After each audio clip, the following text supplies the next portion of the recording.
победник од оваа ситуација, тоа ќе го покаже историјата, затоа што ова се стратешки времења, турбулентни времења, немирни времења кога пливаме во такви води и според мене сметам дека во оној момент кога ние ќе го добиеме датумот за одржување на меѓувладина комисија, односно за конференција, за почеток за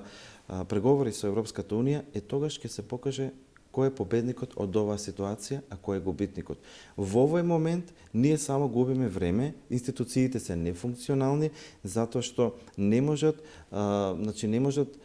зборам за парламентот, не може да функционира на начин на кој што е уставно поставен, согласно неговите уставни надлежности. Тука не се работи само за законодавната надлежност, не се работи само за легислативата. За мене многу побитна е контролната надлежност на парламентот во однос на функционирањето на извршната власт, контролата на кесето, ако сакаме да кажеме, на финансиите,